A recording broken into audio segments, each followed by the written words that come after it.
Hey guys, it's Ethan here from Extreme RC 4x4, and I wanted to talk about how I made my Trailfinder cab chassis, or took the bed off of it and still use this back here so it looks like a real truck would if you took the bed off of it.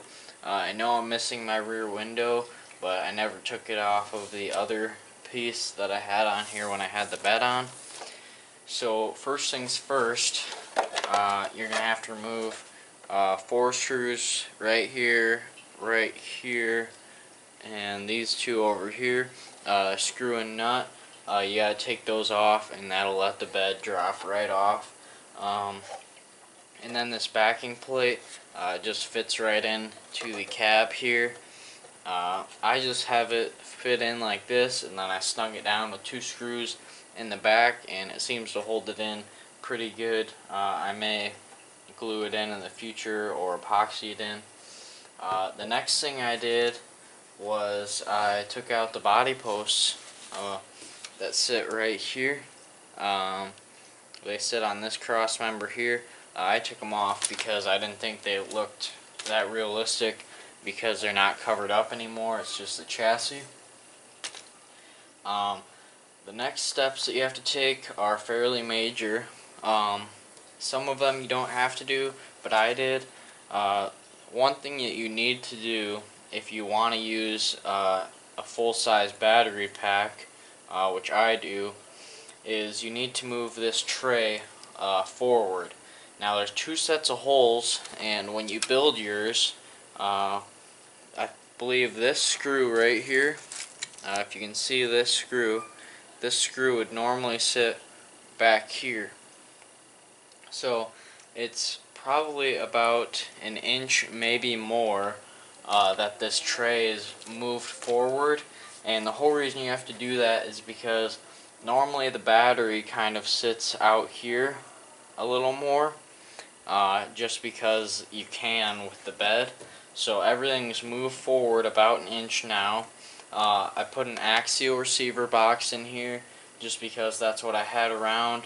It's just double-sided taped right on there, and I have all my wiring to it. This gas tank from RC4 Drive that you use as your receiver box, I took everything out of that and moved it into this, just because it's under the cab. I don't have to run wires back here anymore. This here is my servo adjustment piece for this servo, because my radio you can't do that off of. So let's see here, I'll have to show you. So with my shift servo, as far as that goes, really, probably can't see that very well. Alright, so you can see in there the really small shift linkage that I had to make. I just made it out of supporting wire. It's called something like that, but it's pretty stiff, and you can bend it to basically the length and the angles that you need, so that it suits your needs. I also had to flip that servo horn down so that it's not pointing up anymore, it's pointing down. Another thing that you had to do, or I had to do at least, when I moved this forward, was I actually had to put the tray here. I had to put the tray on some spacers. If you can see those in there.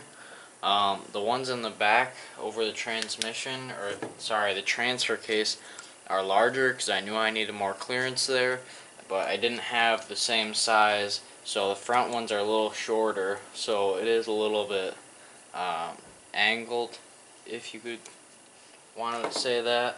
But other than that, I didn't really have much of a problem putting the rest of the electronics in here. I got the ESC mounted right on top of the transmission here. I have a winch controller right on, it's just double-sided taped to the servo here, but that's actually pretty tight. and I have a lot of wires running down this side here. But other than that, it's pretty nice. All the electronics are kind of hidden by the cab, uh, as you can see. Well, alright guys, that's pretty much all I had to do to make my Trailfinder cab chassis or remove the bed in a scale manner. But if you guys like the Trailfinder videos, let me know what you want to see. Maybe some upgrades or things like that you want to see in the future. But another thing, if you guys like the Trailfinder videos, go check out Redneck, Misguided Adventures. He has some really awesome Trailfinder videos. He's got a Trailfinder 2 long wheelbase, which is the four-door Toyota version, and he did some really awesome weathering on it, and it's got the full link system throughout it from RC 4-wheel drive, kind of like how I used to have mine set up. But go check him out. He's got some awesome videos. He gave me a shout out sometime last week, so thank you very much, Redneck Misguided Adventures. Hope I can repay you. I was just waiting for the right video.